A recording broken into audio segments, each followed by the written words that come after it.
Hello and welcome to Not to Get Political, the podcast where we delve into the world of politics and hope to remain unscathed. Today I'm joined by Seanramiz, a content creator who you might have seen on TikTok and Instagram. Sean, how are you? I'm good, I'm blessed. So let's get into it. How did you tell us a bit about yourself? Bit about myself. Okay, cool. Well, the fact that you even introduced me as a content creator is a bit surreal because I never really expected to be in this position post uni. Really? How come? No, so I graduated uni last year. I went to Oxford, studied PPE, but I gotta say with a caveat, I did not have the privilege associated with that. Just grew up in North London, state school, one of the first people to get in, that old chestnut. And I think post uni, because obviously I politics out of the P and E was my thing. I was just thinking about all the possible different routes I could take, and I saw my peers go into the corporate stuff, and I thought, you know what, maybe I should just make some money. That's it, life done. But then I thought that just wasn't my story. So then this was just an idea I had at uni to start creating content around politics and these sorts of things. Okay. So yeah, just the fact that I'm a content creator now is quite interesting. No, own it, honestly. It doesn't even feel like it. I feel like I'm small fry. I've watched your stuff and I think it looks great. I think it looks amazing. Talk to me more about doing PPE at Oxford, because everyone knows about it. It's if you want to go into politics, it's the degree to do. Yeah. Liz Truss, Rishi Sunak, Theresa made geography.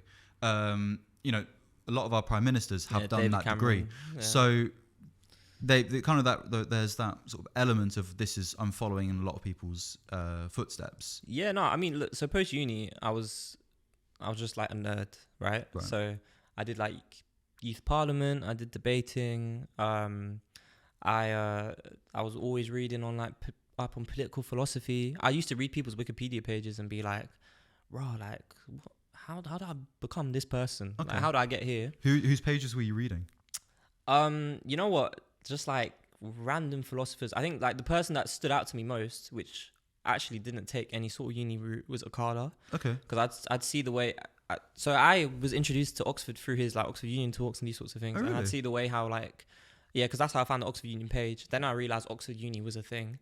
And then I was to myself, I just got to be as articulate as him one day. He's very good. No, I just want to be able to think like him. And then I realised all these big thinkers and prominent thinkers, obviously apart from him, ended up having some sort of background at Oxford. And then I just thought, you know what, I'm getting good grades, might as well just apply, see what happens. And then it was in the process of applying and then getting interviews and stuff, then I kind of fell in love with it, and I was like, I can't imagine myself anywhere else. And then man, just got in, did my 3 years, got my 2-1. Do you know what I'm saying? Yeah, that sounds good. You do brush shoulders with the people who think they're going to be the next generation of leaders. What was that like? When I got in, I thought I was going to be one of those. I wanted to get involved in the Oxford Union, all these things. Then you realise how toxic it is, how nonsense some of these kids are, how egotistical they are. So what were you experiencing? Let's go into detail. Here's the thing. So I went to Mansfield College, which is a state school college. But then the types of people there, I just wouldn't associate with them. Okay. So honestly, I think my Oxford experience was really good because it was a bubble within a big bubble. Because I found other people like me who just came from state schools, did various social mobility schemes, got there, and together would take the piss with me out of these kids. Because this is the thing, back in the day when there's David Cameron, these man running the show, Boris Johnson, whoever, Oxford Union man with the cool kids. Now, if you're part of Oxford Union, oh my gosh, you would actually get taken the piss out of. Really? Bro, no one looks there. It's only a sort of self-centered importance that these lot have. But outside of that, if you're not involved in Oxford Union, you think these guys are begs, serious begs. Is it the same level of delusion people have with NCS, where they think it's going to make their CV stand out? No, but here's the thing. The thing is, even though they're not cool, they probably still will get into these spaces because they've got the connections. I will never say to myself, I'll never go into politics, whatever. But I think the difference between me and these lot is that they actually want that prestige, they want that power, and that's a scary thing. I've got other kind of philosophical axioms that I live my life by, i.e. my deen, my Islam. Based on the people that you saw in those circles, our next generation of leaders, how's it looking? Nah, it's not looking great. It's not looking good, bruv. It's not looking good. Nah, man. It's rough still, but there you go. happens. Yeah. But you know what? Like, having said that, there's also a next generation leaders coming out of that from very humble backgrounds that I think have the potential to do a lot.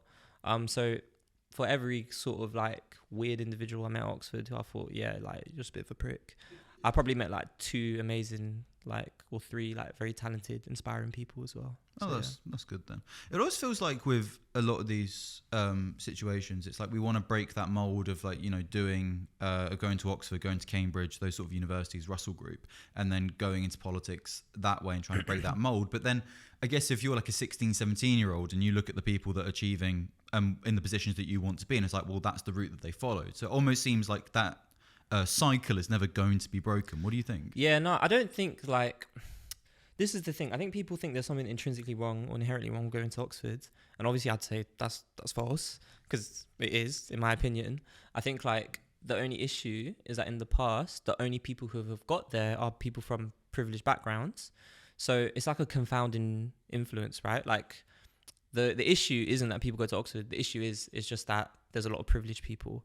But once you break down those barriers, then one would hope that, like, it's not anything problematic, because at the end of the day, Oxford and Cambridge is just an institution for people who do really well in their GCSEs or like A levels and like go there to learn, right? Yeah. It's not like some sort of place where like you learn anything different or like learn anything problematic.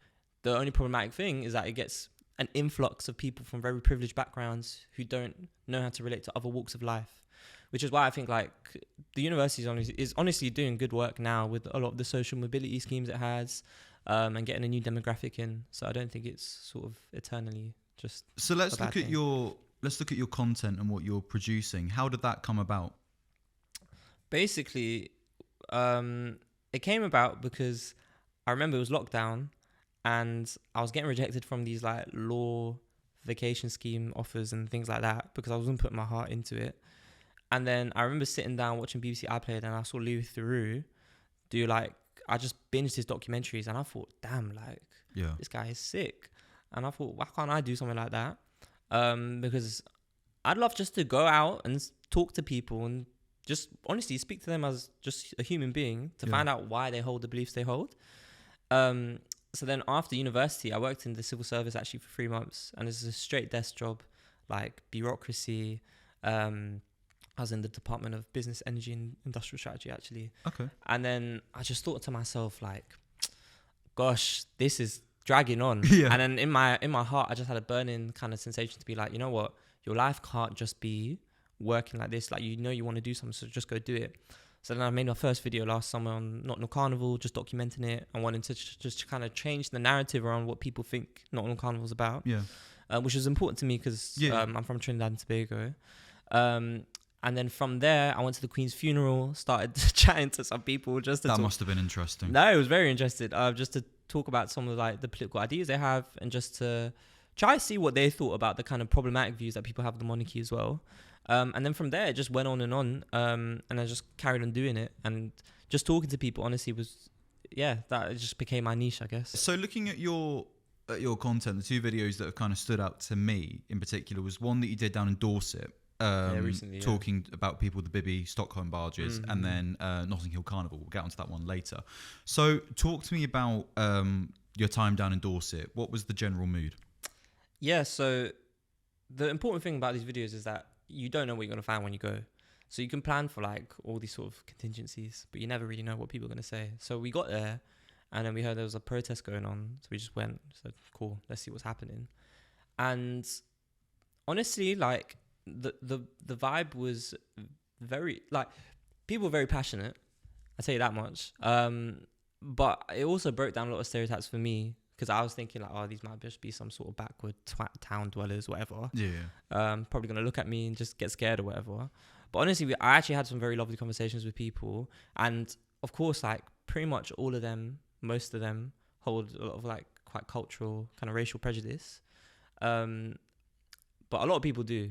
So I think, like, instead of me to be there and just kind of berate them for their views, rather just kind of talk to them, help them even try and unlearn some of the stuff they were thinking about, you know, the type of people coming over on the boats, you know, like Muslims, whatever, was important to me, rather than just being there to debate them, because I don't really think that would have No, it's not really the sort of environment for it. Nah, and it just wouldn't really get you anywhere. I feel like we're living in a sort of kind of culture where it's just kind of like point taking of each other. Like, just have a conversation with people, because they are just people at the end of the day. So yeah. So what was your main takeaway from that experience?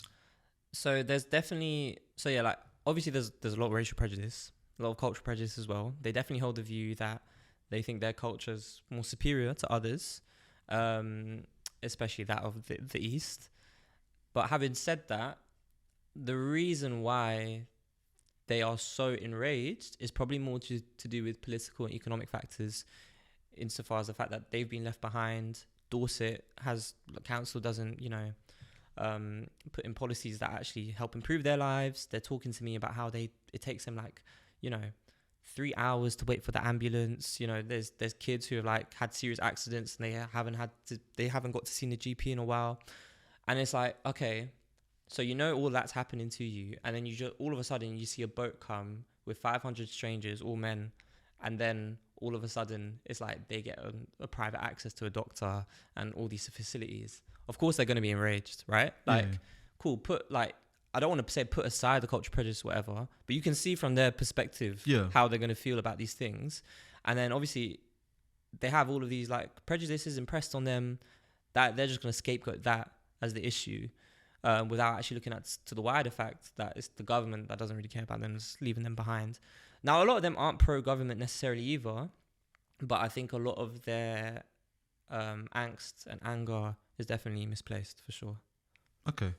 So, and the other thing that kind of stuck out to me was there was one woman in particular that started talking about Islam, which watching your reaction when that was going on, you being a Muslim, sort of watching her sort of talk about it. What would you say is the biggest misconception about Islam? Yeah, no, biggest crazy misconception about Islam. I think for her, it's probably to do around how Islamic society operates. Because look, Islamic society, there's two parts of Islam. There's the deen, the personal faith, but then there's also the sort of societal conditions, which has been derived from Islamic principles and through over time, right? So they derive it from the Quran, and then you have it through scholars and jurists and throughout history, right? So Islamic society is basically built in a way to allow Muslims to have a conducive life, to live their best way, the best faith possible, right? Okay. To reach the highest pinnacle of their highest self, right? So I feel like people don't really understand these things like Sharia. It's a very scary term. But when you look into the history of it and you actually look into just what Sharia is, it's actually quite hard to pin down or define. And really a lot of the sort of examples that we have, right, which permeate the mainstream, such as Afghanistan, the Taliban, etc., Saudi Arabia as well. It's not they're just freeballing there. They're just taking some next interpretations, some next sources, some dodgy sources as well, to come to their conclusions, like any other philosophy or any other system of belief known to mankind. Okay, that's interesting. The other thing that kind of stuck out to me, there was a comment that was made by one of them which kept referring to fighting age men, which is an incredibly loaded statement to make. Yeah, I think obviously that implies they think they're under some sort of attack, and that, again, you're seeing how these very negative mainstream media narratives permeates people's consciousness. Because obviously, look, this woman has not read into anything, right? She probably doesn't even know where she got the term fighting age men from. But all she remembers is the feeling of associated with when she heard those mainstream headlines, that feeling of fear, anxiety, etc. So when it comes to real life, she's obviously going to enact that. She's obviously going to express that. So yeah, these people, they're not educated. They're not well read on anything. And I think it really is just a cool case study to look at how symptomatic it is of a wider society which peddles a lot of mainstream, very harmful Islamophobic narratives. And who do you think is enabling that migrant, anti-Islam rhetoric? No, well, it's definitely for one, the most obvious is the government. like Suella Braverman as well. Honestly, fuck Suella Braverman. All my homies hate Suella Braverman. I even made a TikTok on her. I actually went to constituency. Yeah, I saw it. Yeah, bro, I'll do that again. I'll do that 10 times over. I think like, look, even when I did that TikTok, right, when I went to Suella Braverman's constituency, and I actually realized a lot of people in her constituency don't even know who she is, right? Then what you realize is like, cool, I've lived my whole life, my last few years being in the bubble of politics. I think everyone's politically engaged. I'm so shocked when I go to places and people don't even know their political MP, or they don't even know who's in government. In a constituency, I promise you, like, so many people didn't even know who Suella Braverman was. So they didn't even want to be part of the video. So what does that show you?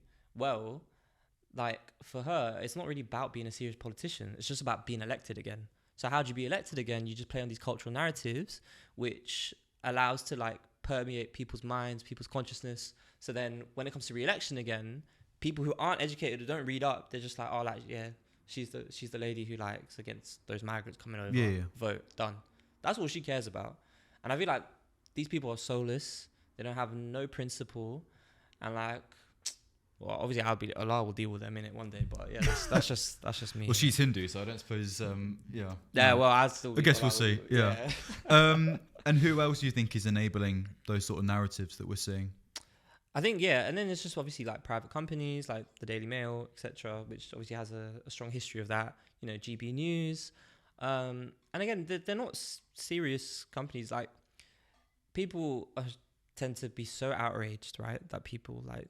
These companies peddle these narratives, but really, like, to understand why they do this, you've got to follow the money, right? So like, they have a market.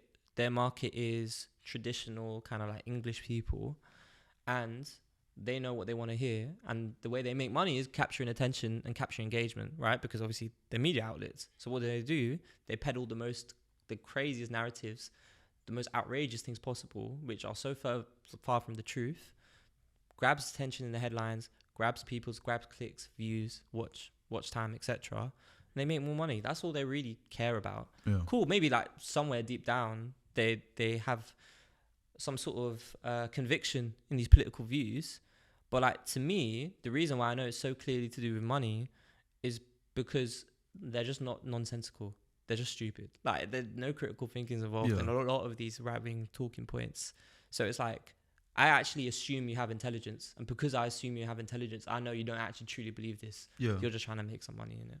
Just going back to the people in Dorset, when you were speaking to them and you were talking about the situation with small boats, etc., did they have any idea of what they considered to be a solution to the issue?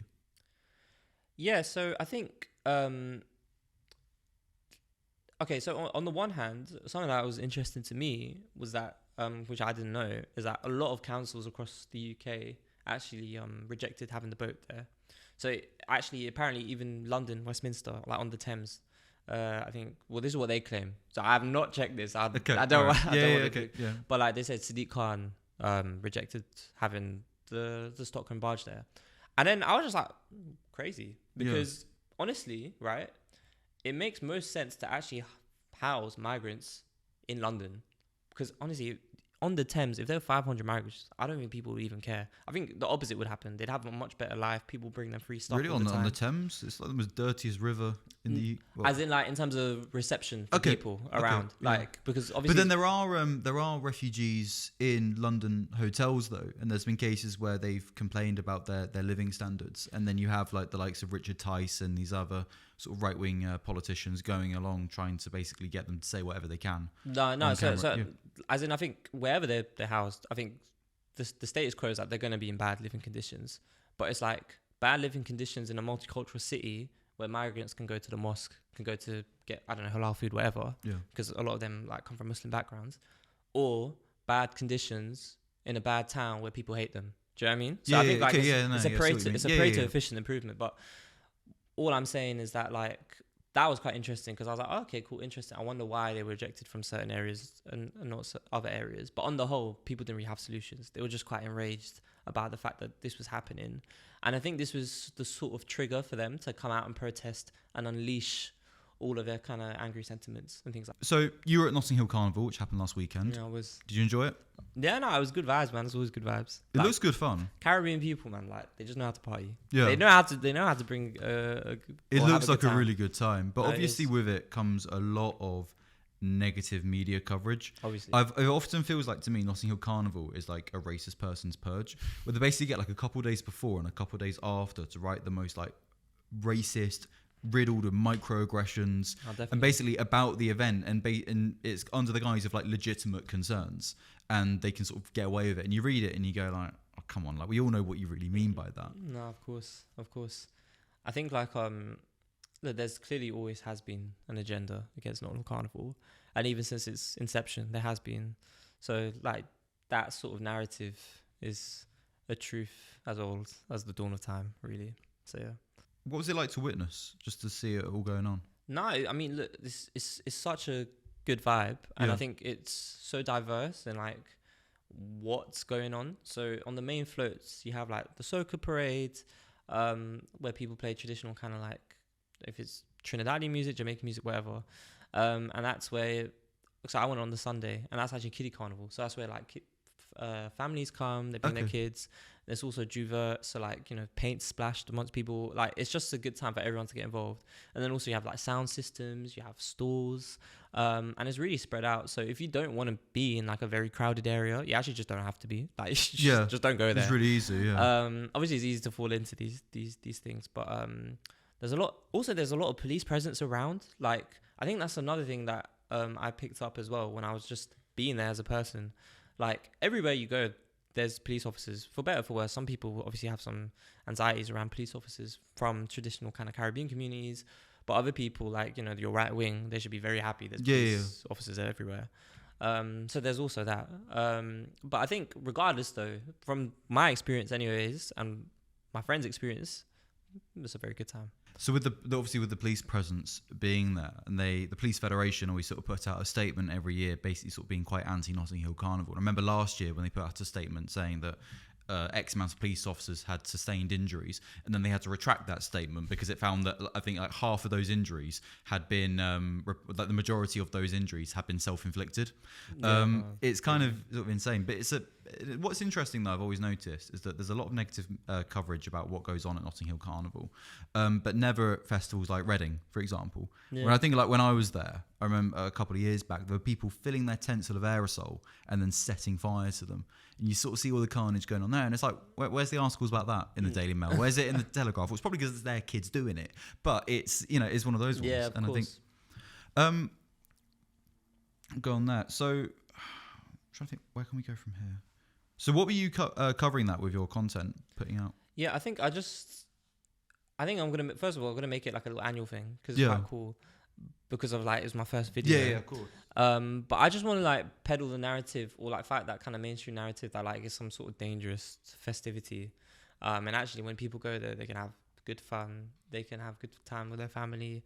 And how much is important to Caribbean people, like culturally as well. Especially Black British Caribbean people. Because of how it was, you know, intertwined with a history of like trying to find a space where Black British people can celebrate their Caribbean culture unapologetically. Yeah, so talk to me about the origins of Notting Hill Carnival and how it sort of came about. Yeah, well, I think so I actually did a TikTok on this as well, and it was started by, so Notting Hill Carnival came from a Caribbean carnival that was started by Claudia Jones. There's also a lot of other people involved, but I'm more well aware of like the story of Claudia Jones, who's a Trinidadian Marxist, Marxist feminist as well. She came here in the 1950s because she was actually she was deported from the USA. Oh, really? On what grounds? Under the Red Scare, under McCarthyism. Okay. Yeah. And at the time, Trinidad was still a colony by the UK. So then the governor of Trinidad at the time, forgot his name. He was just like, she's gonna be too troublesome. Send her to the UK.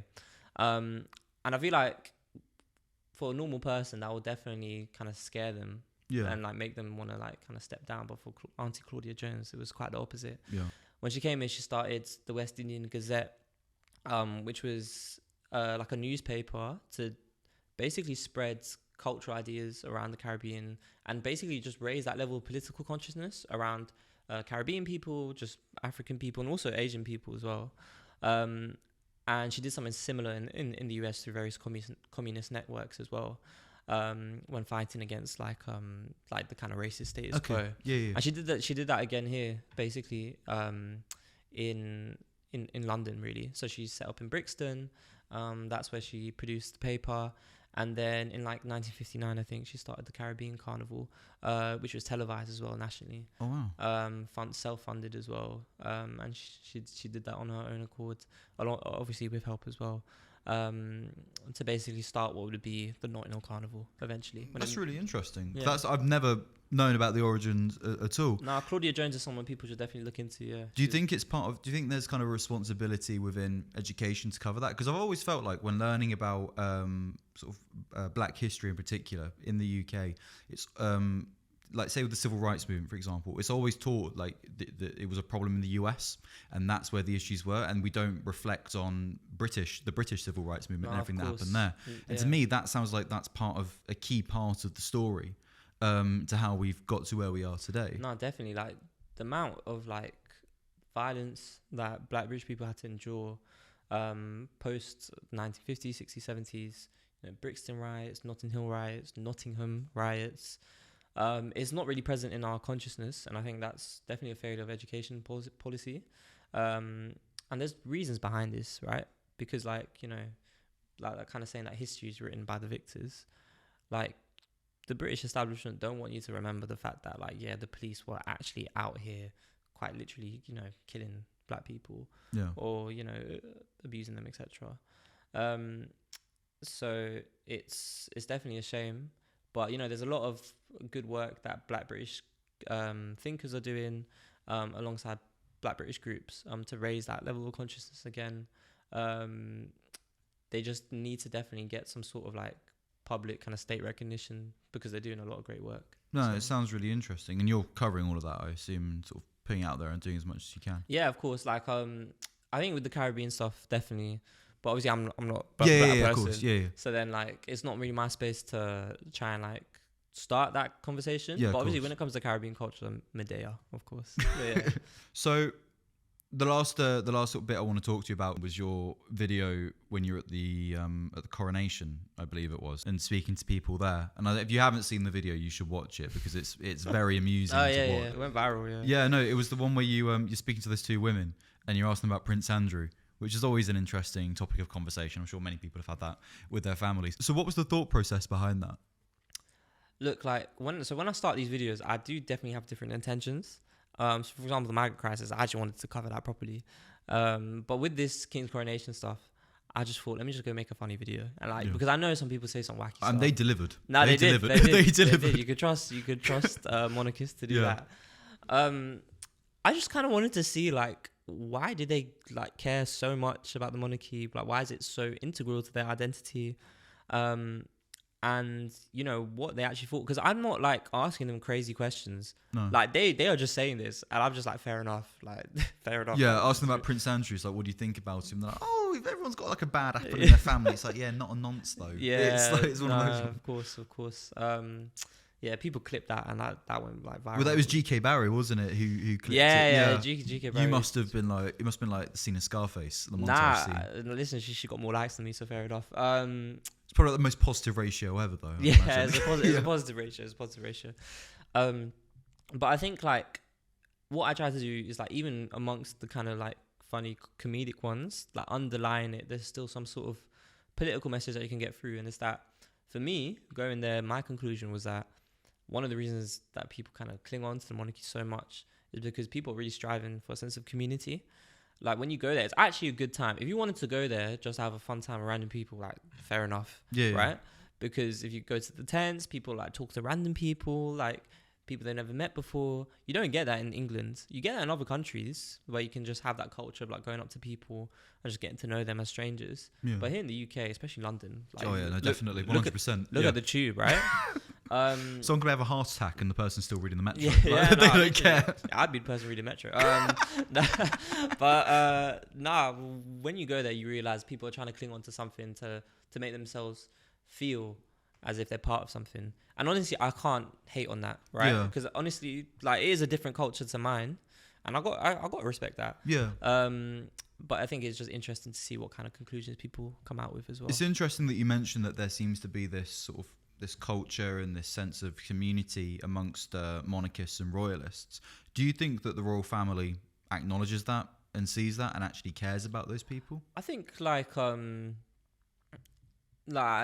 very hard for me to say. I don't want to be cynical. I guess like if you're sort of growing up in that environment where you actually genuinely believe like, yeah, these are my people, I need to like be a good monarch, then fair enough.